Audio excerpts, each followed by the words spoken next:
Winnie-the-Pooh by A. Milne. Chapter 2, in which Pooh goes visiting and gets into a tight place. Edward Bear, known to his friends as Winnie-the-Pooh, or Pooh for short, was walking through the forest one day, humming proudly to himself. He had made up a little hum that very morning, as he was doing his stoutness exercises in front of the glass. Tra-la-la, tra-la-la, as he stretched up as high as he could go, and then tra-la-la, tra-la, oh help, la, as he tried to reach his toes. After breakfast, he had said it over and over to himself until he had learned it off by heart, and now he was humming it right through, properly.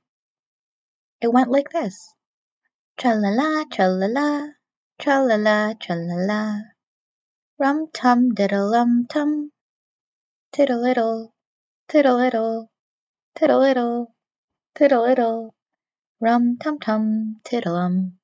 Well, he was humming this hum to himself, and walking along gaily, wondering what everybody else was doing, and what it felt like, being somebody else, when suddenly he came to a sandy bank, and in the bank was a large hole.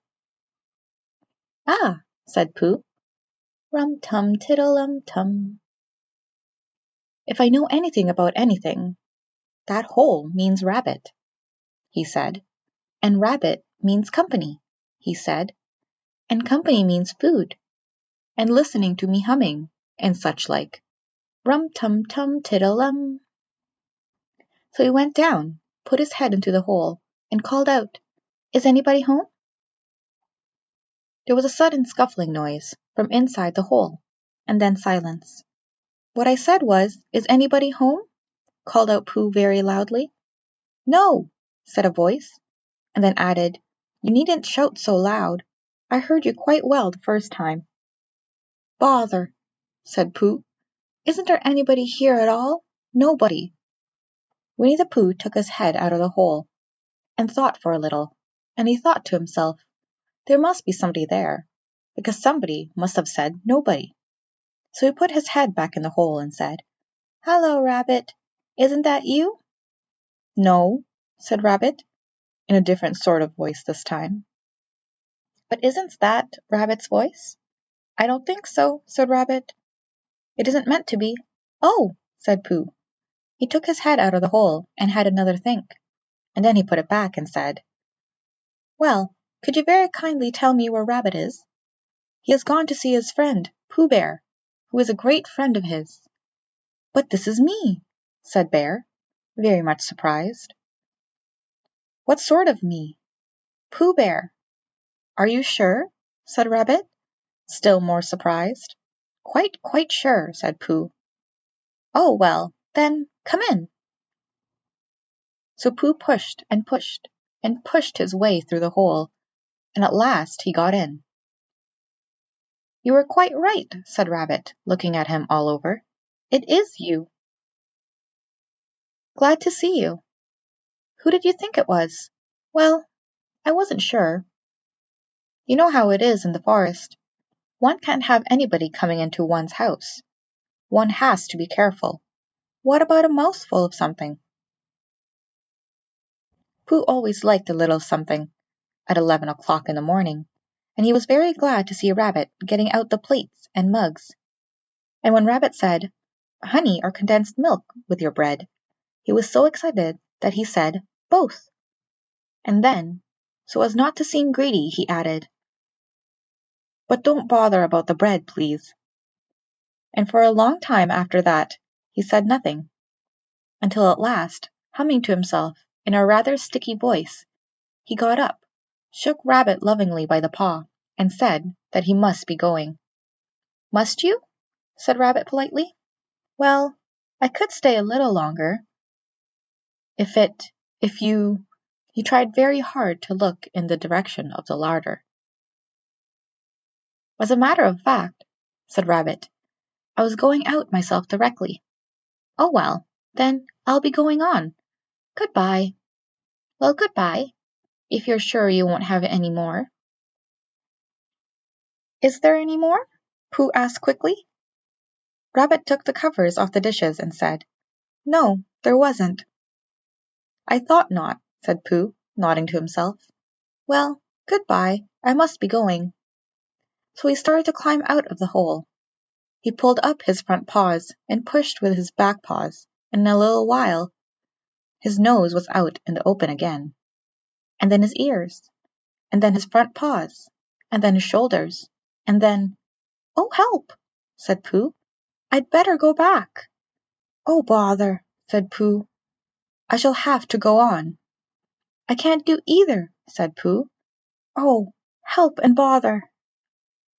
Now, by this time, Rabbit wanted to go for a walk too, and finding the front door full, he went out by the back door, and came round to Pooh, and looked at him. "Hello, are you stuck?" he asked. "No," said Pooh carelessly. "Just resting and thinking and humming to myself. Here, give us a paw." Pooh Bear stretched out a paw, and Rabbit pulled and pulled and pulled. "Ow!" cried Pooh. "You're hurting." "The fact is," said Rabbit, "you're stuck." "It all comes," said Pooh crossly, "of not having front doors big enough."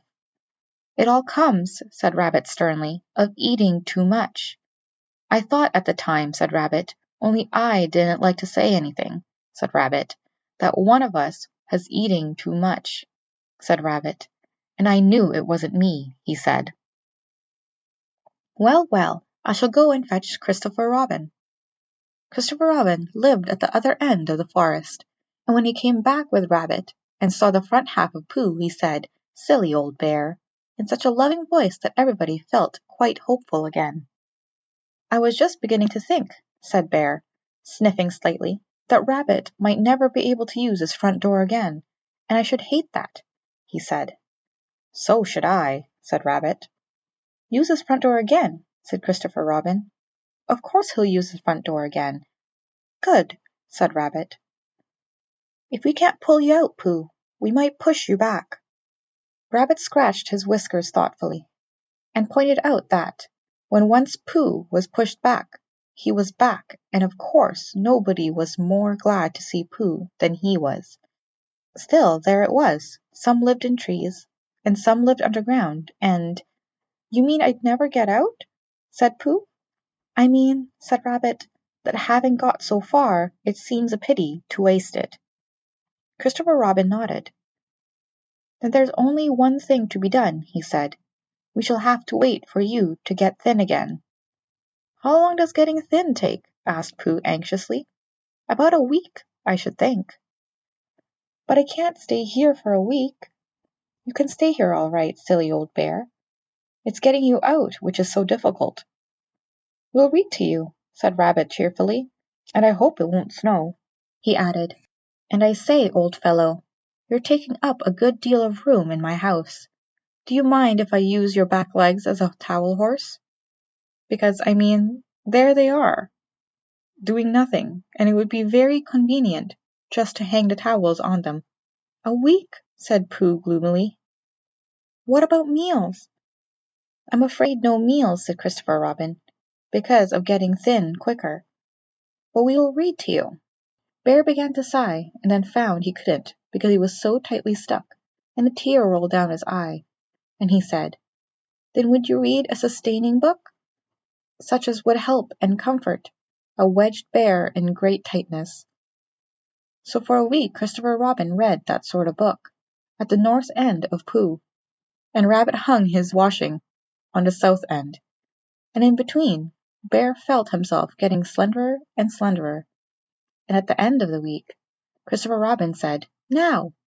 So he took hold of Pooh's front paws, and Rabbit took hold of Christopher Robin, and all Rabbit's friends and relations took hold of Rabbit, and they all pulled together, and for a long time Pooh only said, "Ow!" and "Oh!" and then all of a sudden he said, "Pop!" just as if a cork were coming out of bottle. And Christopher Robin and Rabbit and all Rabbit's friends and relations went head over heels backwards, and on top of them came Winnie-the-Pooh, free. So, with a nod of thanks to his friends, He went on with his walk through the forest, humming proudly to himself, but Christopher Robin looked after him lovingly, and said to himself, "Silly old bear."